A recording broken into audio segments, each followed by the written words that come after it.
Assalamualaikum warahmatullahi wabarakatuh. Selamat siang anak-anak.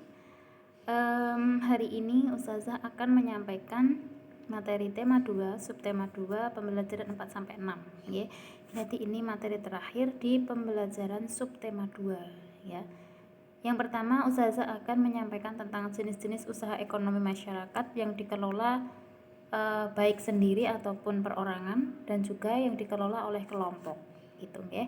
Kemudian yang kedua tentang penyakit pada sistem pernafasan, dan yang terakhir yaitu mengambil keputusan dengan bermusyawarah, ya. Jadi untuk muatan pelajaran di pembelajaran 4 sampai 6 ini ada IPS, IPA, dan juga PPKN, ya.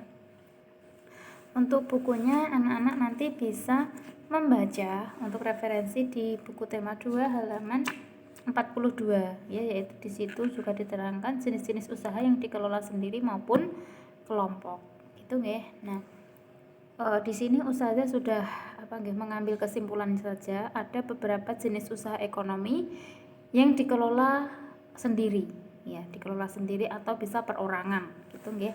Yang pertama ada usaha pertanian, yaitu tahu ya, usaha pertanian, petani atau berkebun juga sama, ya. Nih, ya kan, karena pertanian itu bisa dikelola secara perorangan, ya.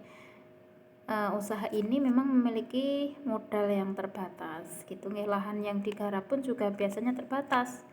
Biasanya lahan persawahan ataupun juga tegalan, gitu ya. Namun ada juga loh yang usaha pertanian yang dilakukan secara besar-besaran, ya. Tapi meskipun demikian, usaha pertanian ini adalah jenis usaha ekonomi yang dikelola sendiri. Dan yang kedua ada usaha perdagangan. Dagang ini banyak sekali macamnya, ya. Dagang apapun, dagang pakaian, sayuran, kelontong di rumah, kayak gitu, ya, di pasar, di warung, dan sebagainya. Nah, ini adalah dikelola sendiri. Maksudnya lingkupnya di sini lebih kecil, ya. Kalau usaha ekonomi yang dikelola sendiri lingkupnya lebih kecil. Kalau yang dikelola kelompok lingkupnya lebih besar. Ada usaha jasa di sini. Tuh, ada jasa misalnya usaha fotokopi, kemudian bengkel, potong rambut, pulsa, gitu kan. Ada usaha jasa. Gitu ya. Bisa ya. Nah, kemudian ada industri kecil. Industri kecil ini biasanya juga dikelola di rumah, gitu ya. Misalnya tentang pabrik, tapi pabriknya pabrik rumah tangga, ya, di rumah ya. Misalnya souvenir, kemudian makanan ataupun oleh-oleh seperti itu. Itu termasuk jenis usaha ekonomi yang dikelola sendiri. Nah, kalau dalam buku anak-anak itu jenis pekerjaan atau jenis usaha ekonomi itu banyak sekali contohnya. Ini nanti silahkan bisa dipelajari sendiri, ya. Yang kedua yaitu jenis usaha ekonomi yang dikelola kelompok. Nah, yang dikelola kelompok ini lingkupnya lebih besar, ya, jadi tidak hanya perorangan. Dan macamnya pun juga banyak, ya, yang bisa Ustazah simpulkan. Ini ada firma, ya. Firma itu biasanya didirikan oleh sekurangnya 2 sekutu. Biasanya ini teman dekat, gitu ya. Misalnya nih, ada dari kecil pengen usaha bareng, gitu, membuat sebuah firma. Jadi bekerja sama dengan 2 orang temannya, gitu, ya. Kalau firma itu biasanya lebih banyaknya itu di bidang hukum, gitu. Jadi membuat firma hukum yang pendirinya itu biasanya teman akrab, gitu, buat sebuah firma hukum, kayak gitu ya. Kemudian ada persekutuan komanditer atau CV, ya, kalau disingkat, didirikan oleh sekurangnya 2 orang yang menyetorkan modal. Nah, ini adalah pengembang dari firma. Jadi firma juga lainnya bisa menjadi CV, ya. Kalau misalnya firma ingin memperluas usahanya dan membutuhkan banyak modal, nah ini bisa nanti perusahaan itu bisa menjadi CV, gitu ya. Kemudian ada perseroan terbatas atau PT, ya, PT gitu, usaha bersama yang modalnya berupa kumpulan saham. Jadi saham ini bisa diperjualkan di pasar modal, gitu ya. Jadi nanti kalau misalnya mau bergabung dengan suatu PT maka harus membeli saham, gitu Ya, usaha bersama yang modalnya berupa kumpulan saham. Kayak gitu nggih, bisa, dan sahamnya ini bisa diperdagangkan di pasar modal. Ada lagi yang namanya BUMN, ya, Badan Usaha Milik Negara. Perusahaan yang seluruh atau sebagian modalnya itu dimiliki oleh negara. Gitu nggih, biasanya berupa perusahaan umum, Perum gitu nggih. Kemudian ada juga yang namanya PT juga atau perseroan terbatas kayak gitu. Kemudian kalau BUMN itu ada yang namanya pengembangnya, kalau di wilayah kabupaten itu ada namanya BUMD, Badan Usaha Milik Daerah gitu, yang dikelola oleh daerah. Itu nggih. Ada lagi yang namanya koperasi juga, yaitu usaha bersama untuk mensejahterakan anggotanya. Kalau koperasi ini macamnya juga banyak nggih. Ada koperasi simpan pinjam, koperasi konsumsi, koperasi produksi, koperasi jasa, dan koperasi serba usaha, tergantung apa yang dikembangkan di situ bentuk koperasi itu, okay? Nah, ini adalah kesimpulan dari jenis-jenis usaha ekonomi yang dikelola oleh sendiri ataupun kelompok. Untuk lebih jelasnya di situ di halaman 42 sampai halaman 44 banyak sekali contoh dari jenis usaha-usaha ini. Oke, silahkan nanti bisa dibaca sendiri, ya. Nah, ternyata kegiatan ekonomi itu pun juga mempengaruhi terhadap kesejahteraan masyarakat. Jadi pengaruh kegiatan ekonomi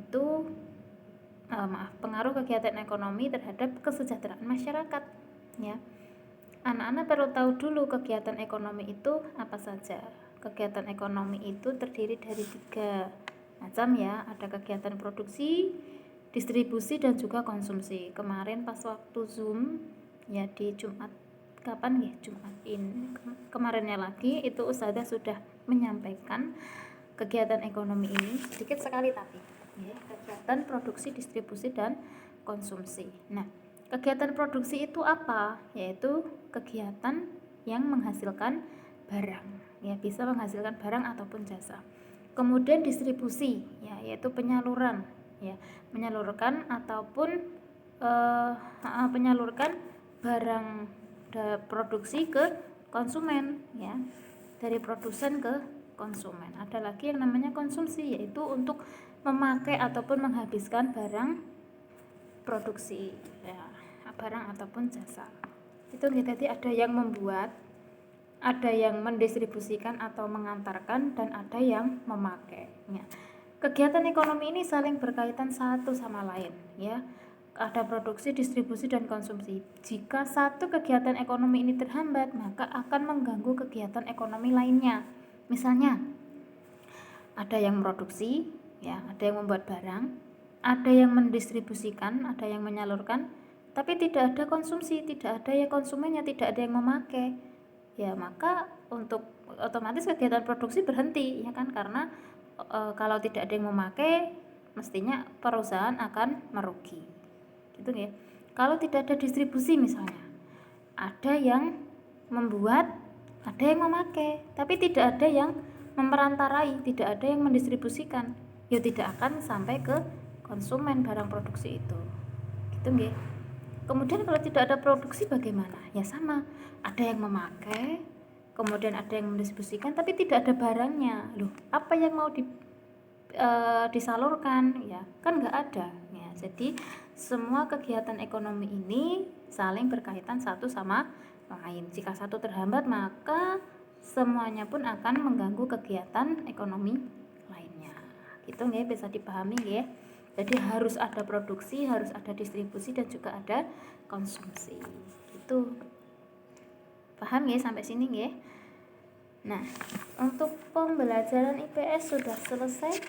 Nanti anak-anak bisa menjawab pertanyaan di modul itu. Oke. Sekarang kita lanjutkan penyakit pada sistem pernafasan. Ya, kemarin anak-anak sudah belajar tentang sistem pernafasan pada manusia. Ya, organ pernafasan manusia terdiri dari apa? Hidung, ya, faring, laring di sini, dalam sini, ya. Trakea atau batang tenggorokan, bronkus, dan sampai paru-paru. Ya, gitu. Nah, setiap organ tersebut dapat mengalami gangguan akibat kuman penyakit yang berasal dari lingkungan atau kebiasaan hidup yang tidak sehat. Ya, jadi kita itu perlu menjaga nih supaya sistem pernafasan kita itu bisa terjaga dengan baik ya, dan juga terhindar dari penyakit-penyakit seperti ini. Nah, untuk mengetahui tentang penyakit pada sistem pernafasan, kita perlu belajar dulu nih. Nah, di sini ada beberapa penyakit yang Ustazah bisa simpulkan juga. Sebenarnya selain di sini nanti banyak sekali penyakit pada sistem pernafasan ya. Nanti anak-anak bisa juga membaca di buku tema 2 halaman 49. Nah, di situ banyak sekali diberikan contoh-contoh dari penyakit sistem pernafasan gitu ya. Yang pertama ada emfisema, yaitu penyakit pada paru-paru ya. Berarti ini ada penyakit dalam. Paru-paru mengalami pembengkakan karena pembuluh darah pada paru-paru kemasukan udara. Jadi paru-parunya bengkak. Ini adalah nama dari penyakit emfisema.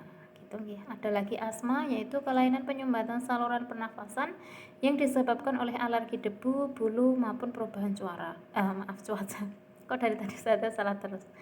Nah, asma ini biasanya penderitanya sering sesak nafas gitu nih, mau nafas gitu susah gitu nggih. Nah, jadi karena alhamdulillah nih kita banyak diberikan nikmat oleh Allah nih berupa nafas yang tidak perlu bantuan nih. Sebenarnya oksigen ini gratis gitu ya, gratis. Allah berikan percuma, cuma-cuma, silahkan mau mbok hirup berapapun silahkan ya. Tapi kalau kita sudah terkena penyakit gitu kan, mau bernafas itu susah, butuh bantuan. Nah, karena kita membutuhkan bantuan orang lain untuk memasukkan udara yang gratis ini ke dalam tabung, kemudian kita hirup. Nah, itu perlu membayar gitu kan. Jadi memang bisa dikatakan bahwa kesehatan itu mahal harganya nggih, seperti itu. Gitu nggih. Jadi kita ya berusaha supaya bisa terhindar dari penyakit pada sistem pernafasan ini gitu ya. Nah, selanjutnya ada kanker paru-paru, yaitu sel kanker pada paru-paru yang terus tumbuh dan tidak terkendali. Nah, biasanya ini bisa disebabkan dari kebiasaan merokok, biasanya gitu ya. Maka dalam bungkus rokok itu ya, di iklan-iklan itu ada iklan nggih. Jadi merokok dapat menyebabkan ini. Nah, termasuk juga dalam kanker paru-paru.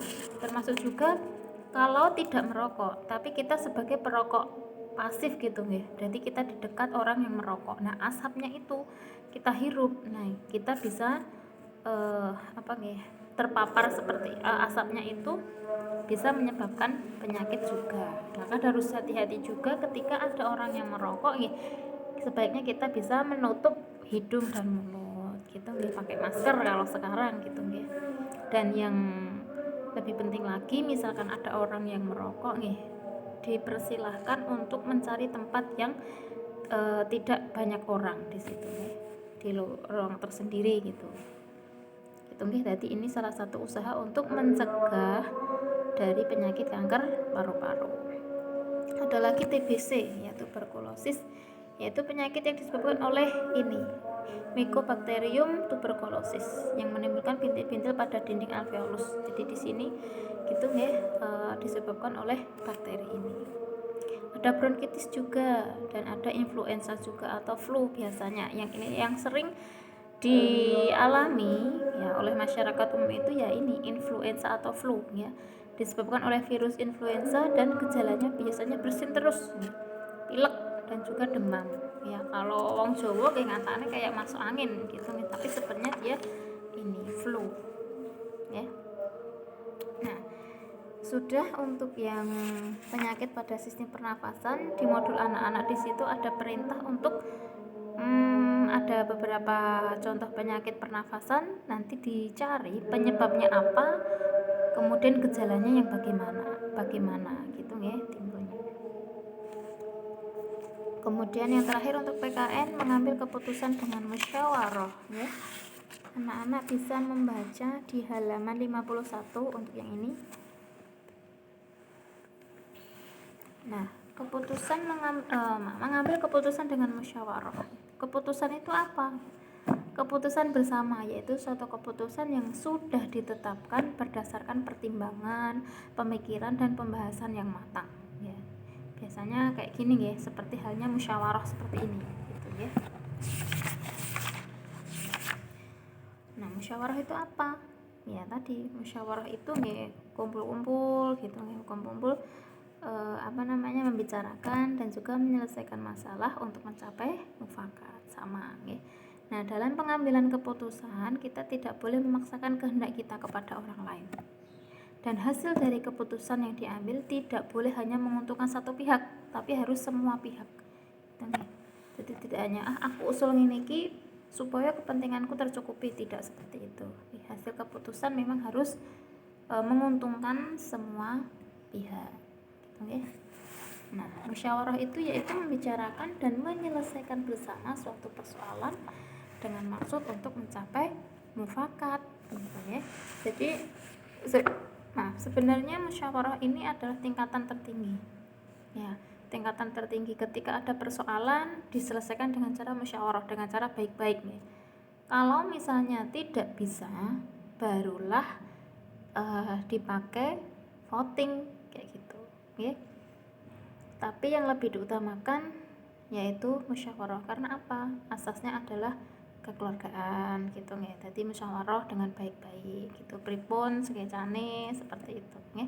Nah, ciri-cirinya apa toh musyawarah itu ya, yaitu sesuai dengan kepentingan bersama, podo-podo penting, podo-podo saling membutuhkan. Jadi kepentingan bersama, bukan hanya kepentingan pribadi gitu ya.